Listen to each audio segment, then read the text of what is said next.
সৈয়দুল কাউনাইন খাতমুল মুরসালিন আখিরা মাদবুদ ফখরুল আউয়ালিন। সৈয়দুল কাউনাইন খাতমুল মুরসালিন আখিরা মাদবুদ ফখরুল আউয়ালিন। যিনি সৈয়দুল কাউনাইন, আপনার কি উভয় জাহানের যিনি সর্দার, খাতমুল মুরসালিন শেষ নবী মুহাম্মদ রাসূলুল্লাহ সাল্লাল্লাহু আলাইহি সাল্লাম, আখিরা মাদবুদ ফখরুল আউয়ালিন, যিনি সবার শেষে আসছেন। ঠিক আছে, আখিরা মাদ সবার শেষে আসছেন, কিন্তু বুবাদ ফখরুল আউয়ালিন। নবীজি সাল্লাল্লাহু আলাইহি সাল্লাম দুনিয়ার বুকে আগমন করবেন। সেই আগমন করার ইতিপূর্ব থেকেই সমগ্র আসমানি কিতাবের মধ্যে সমগ্র নবীরাও আমার আপনার পেয়ারা হাবিবের জন্মের ব্যাপারে সুসংবাদ দান করতেছিল। हकीकत की खबर देने बशीर आया नज़ीर आया, हकीकत की खबर देने बशीर आया नज़ीर आया। शहनशाही जिसकी कदम में चूमे वो फ़कीर आया, शहनशाही ने जिसके कदम में चूमे वो फ़कीर आया। সফরের আজকে শেষ দিন 30 তারিখ। আগামীকালকে থেকেই শুরু হয়ে যাবে মাহে রবিউল আউয়াল মাস। যে রবিউল আউয়াল মাসে আকা নামদার তাজদার মদিনা সরওয়ারে দু জাহা জনাবে আহমদ মুজতবা মুহাম্মদ মুস্তাফা রাসূলুল্লাহ সাল্লাল্লাহু আলাইহি ওয়াসাল্লামের আগমন ঘটেছিল এই পৃথিবীর বুকে। যাকে ঘিরেই এই পৃথিবীর সৃজন, যাকে ঘিরেই এই তামাম জাহান, পৃথিবীর সমস্ত কিছু, 7 আসমান 7 জমিন যা কিছু আছে সব কিছু যাকে ঘিরেই সৃষ্টি করেছেন, তিনার জন্মের মাস হলো মাহে রবিউল আউয়াল মাস। শুধুই তাই নয়, এবং এই মাহে রবিউল আউয়াল মাসেই তিনি কি করেছেন, মহান আল্লাহ পাক রব্বুল আলামিনের ডাকে তিনি সাড়া দিয়ে রফিকুল আলার সাথে তিনি মোলাকাত করেছেন। তো সেই নবীর জন্মের মাস উপলক্ষে, মিলাদুন নবী উপলক্ষে আমাদের কিছু আল্লাহর হাবিব সাল্লাল্লাহু আলাইহি ওয়াসাল্লামের জন্মের সময় যে কিছু অলৌকিক ঘটনা ঘটেছিল সেগুলা সম্পর্কে আমাদের কিছু জানা দরকার আছে না নাই? আছে না নাই? কারণ তিনি এমন এক মানব, তিনি এমন এক মানুষ যার জন্মের সাথে বলেন, যার সাথে পৃথিবীর কোনো কিছুই তুলনা চলে না। তিনার তুলনা একমাত্র তিনি, তিনার তুলনা একমাত্র কি তিনি, তার সাথে কোনো রকমের তুলনা চলে না। আল্লাহর হাবিব সাল্লাল্লাহু আলাইহি ওয়াসাল্লাম যে জন্মগ্রহণ করবেন, তিনি যে পৃথিবীতে আসবেন, সেটা পৃথিবীর সৃষ্টির আগেও আল্লাহ পাক রব্বুল আলামিন তিনি নির্ধারণ করে রেখেছিলেন যে আমার আপনার পেয়ারা হাবিব রাসূল আকরাম সাল্লাল্লাহু আলাইহি ওয়াসাল্লাম দুনিয়াতে আসবেন। আল্লাহ পাক রব্বুল আলামিন মূলত মানুষকে সৃষ্টি করার পূর্বেই 2টা কি করেছিলেন, সেমিনার করেছিলেন। কয়টা সেমিনার? 2টা সেমিনার। প্রথম সেমিনারে মানুষকে আল্লাহ পাক রব্বুল আলামিন সৃষ্টি করার পর রূহের জগতে মানুষকে জিজ্ঞাসা করেছিলেন, আলাস্তু বিরব্বিকুম, ওহে মানব সকল, আমি কি তোমাদের রব নই? আমি কি তোমাদের পালনেওয়ালা নই? আমরা সেদিন সকলে বলেছিলাম ক্বালু বালা, আমরা সেদিন বলেছিলাম হ্যাঁ হ্যাঁ আপনি আমাদের রব। আর একটা বিশেষ সেমিনার করেছিলেন, সেই সেমিনারটার মধ্যে ছিল সমগ্র নবীরা ছিল সেই সেমিনারে, আর একমাত্র আল্লাহ কে ছিলেন? সমগ্র নবীরা ছিল আপনার কি সেই সেমিনারে, আর সেই সেমিনারে একমাত্র ছিলেন আল্লাহ, ছিলেন কি সভাপতি। সেইখানে সমস্ত নবীদের থেকে স্বীকৃতি নিয়েছেন যে শেষ নবী, শেষ জামানায় একজন নবী আসবে যিনি কি সমগ্র, তোমরা যদিও তোমাদেরকে পূর্বে পাঠানো হচ্ছে, তিনি তোমাদের সর্দার হিসেবে কি হবেন, তিনি আগমন করবেন। এই জন্যই শেরের মধ্যে সৈয়দুল কাউনাইন খাতমুল মুরসালিন আখিরা মাদবুদ ফখরুল আউয়ালিন, সৈয়দুল কাউনাইন খাতমুল মুরসালিন আখিরা মাদবুদ ফখরুল আউয়ালিন। যিনি সৈয়দুল কাউনাইন, আপনার কি উভয় জাহানের যিনি সর্দার, খাতমুল মুরসালিন, শেষ নবী মুহাম্মদ রাসূলুল্লাহ সাল্লাল্লাহু আলাইহি সাল্লাম, আখির আহমদ বুয়াদ ফখরুল আউয়ালিন, যিনি সবার শেষে আসছেন। ঠিক আছে, আখির আহমদ সবার শেষে আসছেন, কিন্তু বুয়াদ ফখরুল আউয়ালিন, তিনি সমগ্র পহেলার সর্বপ্রথম, তিনি সর্বপ্রথমের পর্যন্ত তিনি সর্দার ছিলেন। সুবহানাল্লাহ। তিনি সব শেষে আসলেও কিন্তু তিনি সমগ্র নবীর যারা সর্বপ্রথম আসছেন, যারা প্রথমে সিরিয়ালে সবার শেষে আসছেন, সবার শেষে আসার পরেও যারা প্রথম সিরিয়ালে আসছে, প্রথম সিরিয়ালদের নবীদেরও তিনি ছিলেন সর্দার। সৈয়দুল কাউনাইন খাতমুল মুরসালিন, আখির আহমদ বুয়াদ ফখরুল আউয়ালিন। শেখ সাদি রহমাতুল্লাহ আলাইহি শের লিখতেছেন, সৈয়দুল কাউনাইন খাতমুল মুরসালিন, আখির আহমদ বুয়াদ ফখরুল আউয়ালিন। নবীজির পিতার নাম আমরা সবাই জানি না? নবীজির পিতার নাম ছিলেন আব্দুল্লাহ। নবীজির পিতার নাম কি ছিল? আব্দুল্লাহ। মায়ের নাম ছিল আমিনা। মায়ের নাম কি ছিল? নবীজি সাল্লাল্লাহু আলাইহি সাল্লাম দুনিয়ার বুকে আগমন করবেন। সে আগমন করার ইতিপূর্ব থেকেই সমগ্র আসমানি কিতাবের মধ্যে সমগ্র নবীরাও আমার আপনার পেয়ারা হাবিবের জন্মের ব্যাপারে সুসংবাদ দান করতেছিল। হकीकत की खबर देने बशीर आया नज़ीर आया,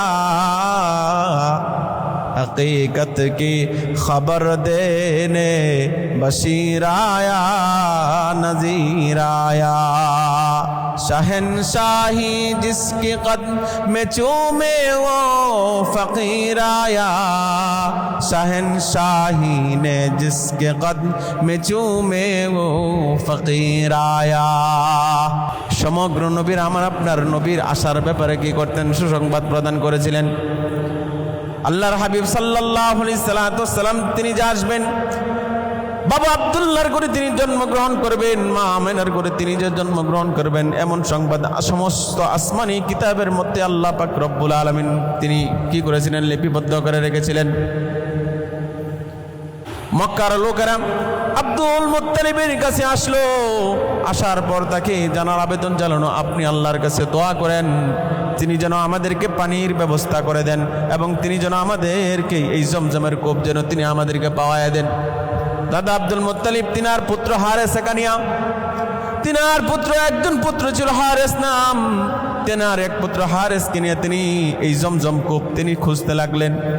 এদিকের মাটি এদিকে সরায়, এদিকের পাথর ওদিকে সরায়, কিন্তু কোথাও পাইতেছেন না, কোথাও পাচ্ছে না।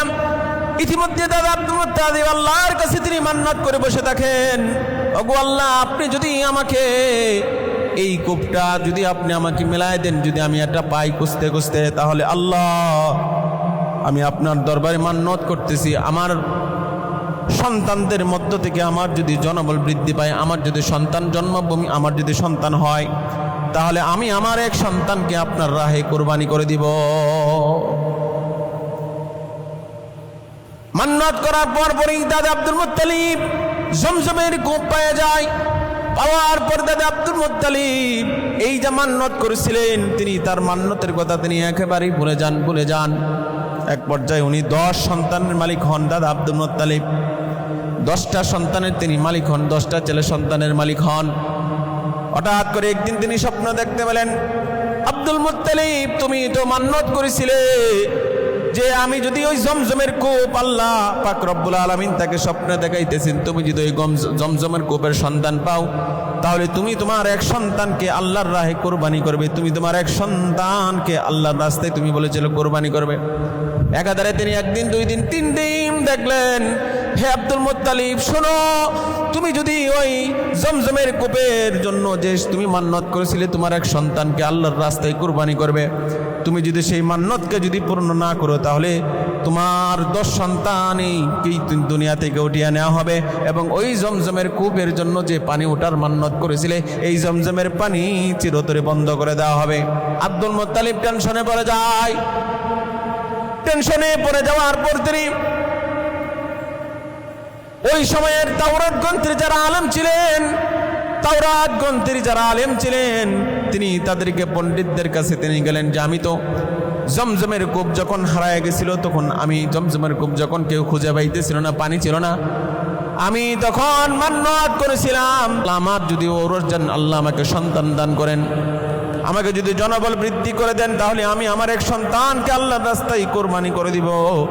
তিনি তার তৎকালীন সময় আলেমদের কাছে তিনি পরামর্শ করতেছেন, কিন্তু আমি আজকে 3 রাত্র ধরে আমি এই স্বপ্ন দেখতেছি, এবং 3য় রাত্রিতে আল্লাহ আমাকে এই স্বপ্ন দেখান, যদি আমি আমার এক সন্তানকে যদি আমি আল্লাহর রাস্তায় কোরবানি না করি, তাহলে আমার 10 সন্তানকে এই দুনিয়া থেকে উঠিয়ে নেওয়া হবে এবং চিরতরে জমজমের পানি বন্ধ করে দেওয়া হবে।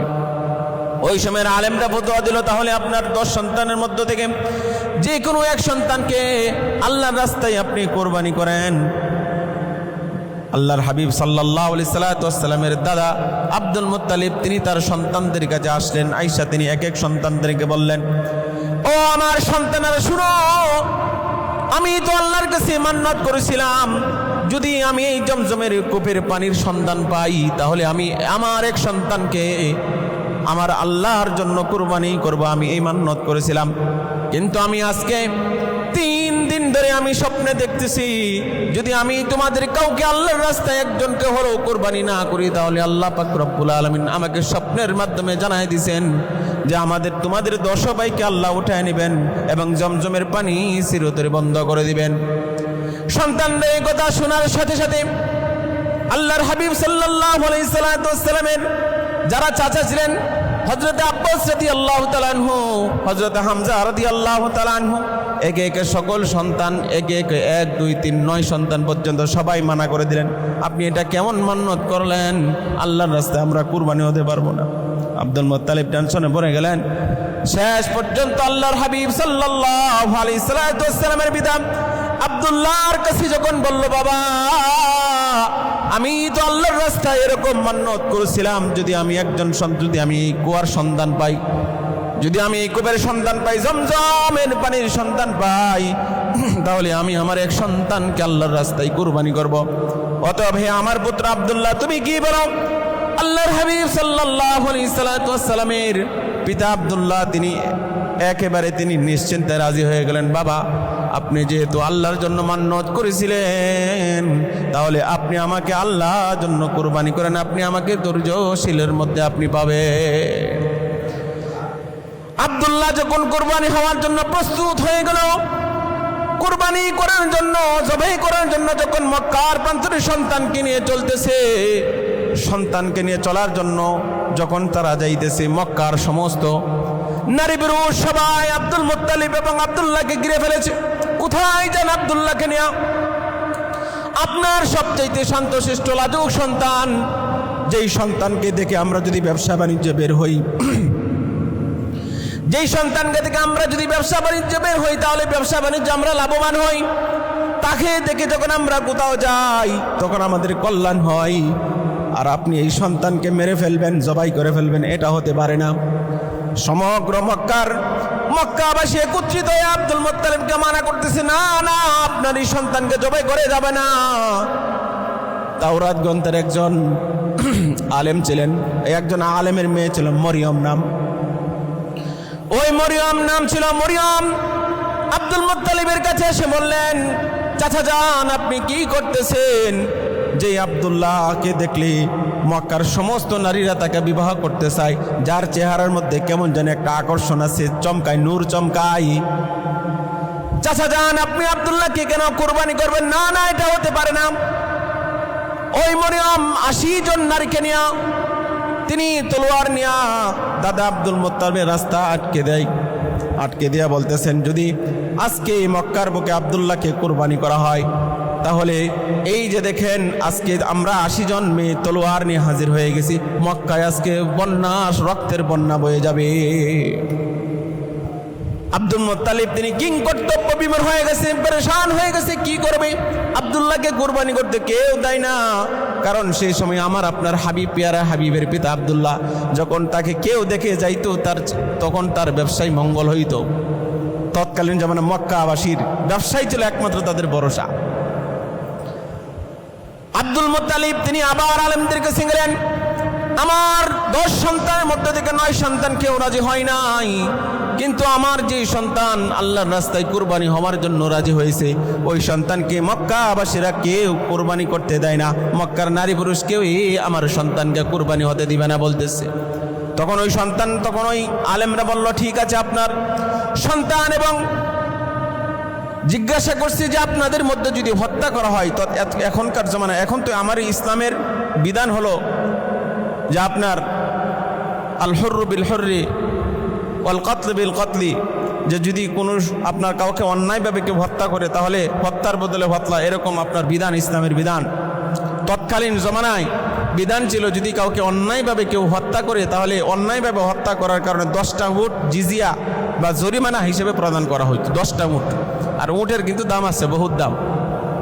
তৎকালীন জমানায় উটের, তখন জিজ্ঞাসা করছেন যে আপনাদের কাউকে যখন কেউ হত্যা করি তখন তার জিজিয়া বা জরিমানা স্বরূপ কি প্রদান করা হয় তাকে? দাদা আব্দুল মুত্তালিব বললেন 10টা উট প্রদান করা হয় থাকে। তখন দাদা আব্দুল মুত্তালিবকে বললেন, তাহলে আব্দুল্লাহ এবং ওই 10টা উট একদিকে রেখে লটারি মারেন, ওই 10টা উটের নাম যদি আসে আব্দুল্লাহর পরিবর্তে তাহলে 10টা উটকে কুরবানি করবেন। এভাবে সিরিয়াল বাই সিরিয়াল, যদি 10টা উটের নাম না আসে তাহলে 20টা উটের নাম দিবেন, যদি 20টা উটের নাম না আসে 30টা উটের নাম দিবেন। এভাবে দাদা আব্দুল মুত্তালিবকে সিরিয়াল বাই সিরিয়াল বোঝাই দিলেন। এভাবে আপনি কি করেন? লটারি মারেন। লটারি দিতেছে, লটারি দেওয়ার সময় প্রথমেই আব্দুল্লাহর নাম আসলো, দ্বিতীয়বার আবার 20টা উটার পরিবর্তে আবার যখন লটারি দিল আবার আব্দুল্লাহর নাম আসে, তৃতীয়বার যখন আবার লটারি দিল 30টা উটের পরিবর্তে আবার আব্দুল্লাহর নাম আসে। এভাবে লটারি দিতে দিতে 99টা উঠের বেলায় যখন লটারি দিল আবার আপনার আব্দুল্লাহর নাম আসলো। আব্দুল্লাহর নাম আসার পর দাদা আব্দুল মুত্তালিব বাবা ক্লান্ত হয়ে যান না, প্রস্তুতি নিলেন যে এবার কি করবো, আব্দুল্লাহকে আল্লাহর রাস্তায় কুরবানি করে দিব। 99 বার এরকম আব্দুল্লাহর নাম আসছে। আবার ওই যে সুন্দরী নারী মক্কার বুকে যিনি ছিলেন পাদ্রীর কন্যা মরিয়ম, তিনি আবার চাচা আব্দুল মুত্তালিবের সামনে তিনি আবার দাঁড়ায় গেলেন, বলতে চাচা যান, 99 বার না যদি 1000 বার লক্ষাধিক বার যদি আব্দুল্লাহর নাম যদি আসে লটারির মধ্যে, তারপরেও আব্দুল্লাহকে কুরবানি করতে দিবে না। তবে চাচা যান, শেষবারের মতো আপনার কাছে আবার রিকোয়েস্ট রাখতেছে, আপনার আবার আরেকটা আপনি লটারি টান দেন, ওই নামে দেখেন কার নাম আসে। 100 বারের মধ্যে যখন আবার লটারি টান দিল, 100 বারের বেলায় উটের যখন নাম আসলো, তখন ওই মরিয়ম সহ মক্কার নারী পুরুষ সকলে আল্লাহর পায়ে সিজদায় শুকর দিয়ে দিল। দাদা আব্দুল মুত্তালিবও আপনার কি নবী সাল্লাল্লাহু আলাইহি সাল্লামের দাদা আব্দুল মুত্তালিবও খুশি হয়ে গেল। তো আব্দুল্লাহকে তখন আর সেই সময় আল্লাহর রাস্তায় কুরবানি করা হয় নাই। এভাবে যখন দিন যায়, রাত্র যায়, সময় যায়, একটা সময় যখন আব্দুল্লাহর বিবাহের বয়স আসে, আল্লাহর হাবিব সাল্লাল্লাহু আলাইহি সাল্লামের বাবার বিবাহের বয়স আসে, তখন তিনি যখন ঘর থেকে বের হয়, এখনকার সময় তো ছেলেরা নারীদেরকে ডিস্টার্ব করে, কিন্তু আমার আপনার পেয়ারা হাবিবের বাবা এত লাজুক ছিলেন, এত নম্রভদ্র ছিলেন। রাসূল করিম সাল্লাল্লাহু আলাইহি ওয়াসাল্লামের বাবা তিনি যখন বাইরে বের হতেন, আব্দুল্লাহ যখন বাইরে বের হতো, মক্কার নারীরা তাকে বিবাহের প্রস্তাব দিতে, আব্দুল্লাহ তোমার চেহারার মাঝে কেমন যেন একটা নূর চমকায়, একটা আকর্ষণ টানে, আব্দুল্লাহ তোমাকে আমরা বিবাহ করতে চাই, তোমার বাবাকে বলো। আমি আমার বাবাকে গিয়ে বলতেছি বিবাহের প্রস্তাবনা দেয়। কিন্তু আল্লাহর হাবিব সাল্লাল্লাহু আলাইহি ওয়াসাল্লামের বাবা ছিলেন অত্যন্ত লাজুক, তিনি কিছুই বলতেন না। এবং আব্দুল মুত্তালিবের কাছে মক্কার নারীরা বলেন, মক্কার ওই মেয়েদের গার্জিয়ানরা বারবার বিবাহের প্রস্তাব দেয়, এবং ওই মরিয়ম বারবার কেন বিবাহের প্রস্তাব দিত? যেহেতু তিনি তাওরাতের একজন আলেমের কন্যা ছিলেন, তিনার বাবার সাথে থেকে তিনি জানতে পেরেছিলেন ওই আব্দুল্লাহর ওই কপালের মধ্যে যে ললাটের মধ্যে একটা নূর চমকায়, তার মধ্যে যে আকর্ষণ আছে, ওই আকর্ষণে বোঝা যায় ওনার ঔরসে আখেরি জামানার নবী মুহাম্মদুর রাসূলুল্লাহ সাল্লাল্লাহু আলাইহি সাল্লাম জন্মগ্রহণ করবে। এই জন্য মরিয়ম পাগল ছিল আল্লাহর হাবিব সাল্লাল্লাহু আলাইহি সাল্লামের পিতাকে বিবাহ করার জন্য।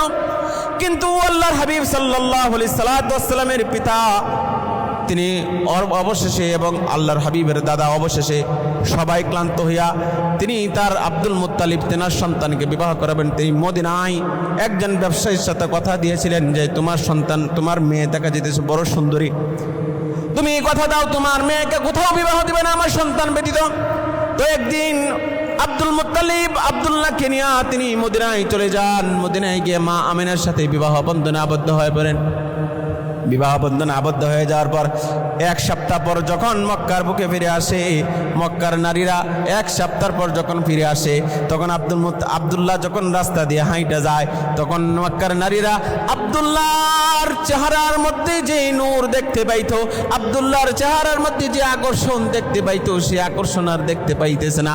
কারণ ওই যে আকর্ষণ, নবুয়তের শেষ আকর্ষণ, আমার হাবিবের শেষ আকর্ষণ, ওইটা তো আমিনার গর্ভে ইতিমধ্যে চলে গিয়েছে। মরিয়ম রাস্তার মধ্যে বলে, আব্দুল্লাহ তোমার কি হলো? 1 সপ্তাহ ধরে তোমাকে দেখতে পাই না, তোমার কি হলো?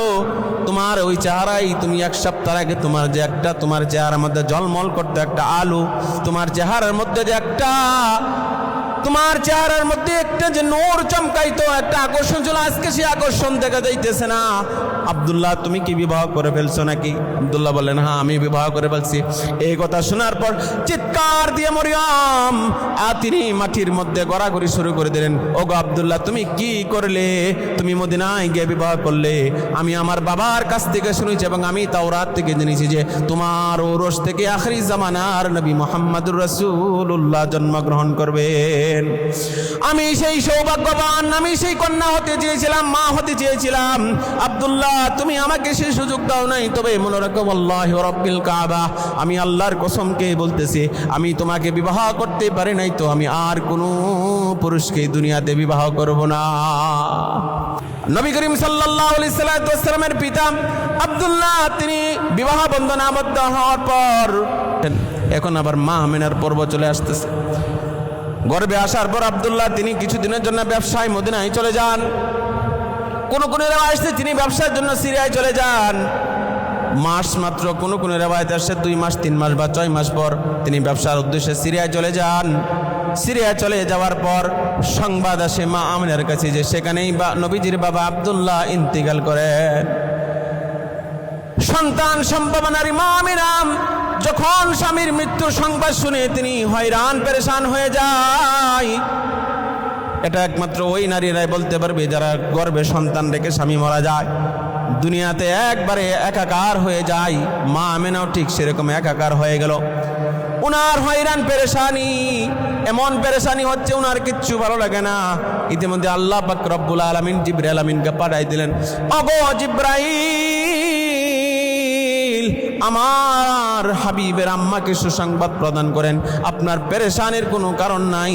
আপনার গর্ভে যে সন্তান আছে এই সন্তানের অভিভাবক আমার আল্লাহই হয়ে গেছে।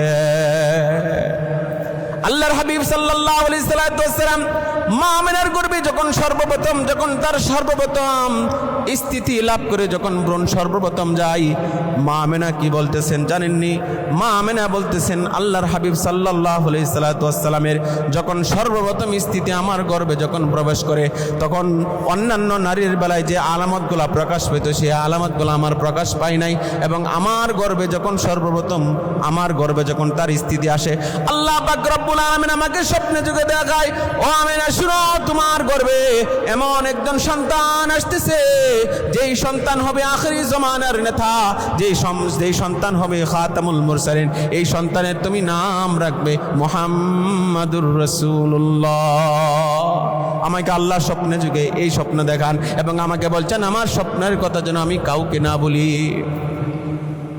আল্লাহর হাবিব সাল্লাল্লাহু আলাইহি ওয়াসাল্লামের পিতা ইন্তিকালের পর মা আমিনার পর্ব তিনি বলতেছেন, মা আমিনা বলতেছেন, যখন আমার সন্তান আমার গর্ভে আসে, মুহাম্মদ যখন আমার গর্ভে আসে, তখন আমি যেখানে হাঁটতে যাই দেখি আমাকে যেন অলৌকিকভাবে কি যেন আমাকে ছায়া দিতেছে আমাকে।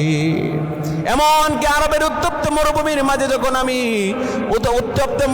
মাঝে যখন আমি হাঁটতে যাই, যে পাথরগুলা উত্তপ্ত হয়ে থাকতো গরমে, সেই পাথরগুলার উপর যখন আমি পা দিতাম তখন সেই পাথরগুলা যেন ঠান্ডা হয়ে যাইতো।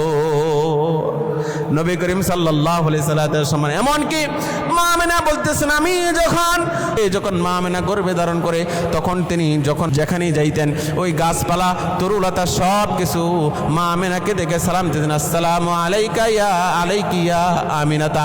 আল্লাহর হাবিব সাল্লাল্লাহু আলাইহি ওয়াসাল্লামের আম্মা জানকে সমস্ত গাছপাতা তরুলতা পাথর পর্যন্ত সালাম জানাইতো।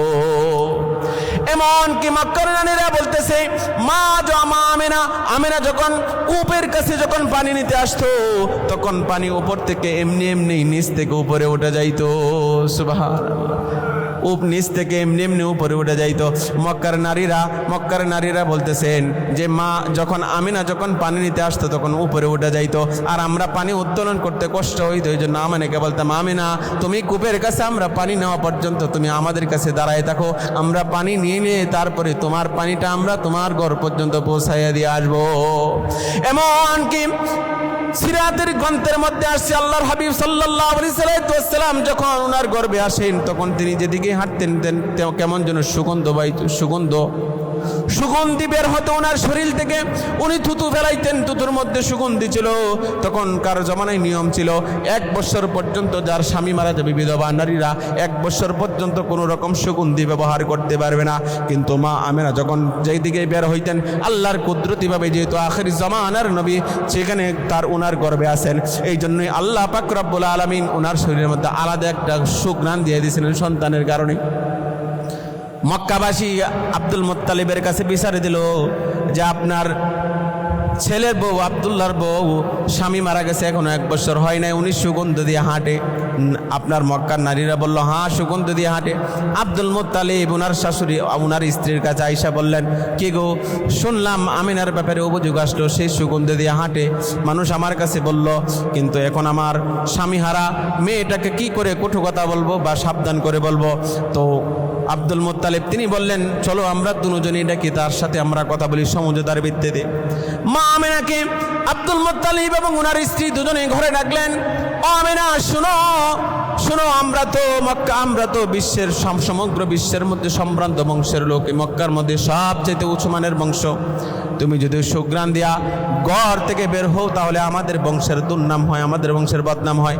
ও আমিনা তুমি এমন কি সুঘ্রাণ দাও যে সুঘ্রাণ মক্কার বুকে আজ পর্যন্ত সেই সুঘ্রাণ কেউ ব্যবহার করে নাই, এবং এই সুঘ্রাণের সাথে দুনিয়ার কোনো সুঘ্রাণের তুলনা চলে না। তুমি যেই রাস্তা দিয়ে হাইটা যাও সেই সুঘ্রাণ সবাই পায়, এমন কোন সুঘ্রাণ তুমি ব্যবহার করো? মা আমিনা উত্তর দিলেন, আম্মা জান শাশুড়িকে বলতেছেন, আল্লাহর কসম আমি কোনো সুঘ্রাণ ব্যবহার করি না আম্মা জান। আমার গর্ভে যখন আমার সন্তান আসে তখন থেকে আমি যেখানেই যাই কেমন যেন একটা সুঘ্রাণ আমার শরীর থেকে বের হতে থাকে। আম্মা জান আপনি কে জানেন না, আমি যে গোসলখানায় গোসল করে আমি যদি ওই গোসলখানায় গোসল করতে যাই, যখন আমি গোসলখানা থেকে বের হই আপনি তো কিছু পূর্বে বলেছেন কি জানি একটা সুঘ্রাণ আসে। আম্মা জান এই দেখেন আমি তুতু নিক্ষেপ করলাম, এই তুতুর সাথেও দেখেন আম্মা জান সুগন্ধ বের হইতাছে।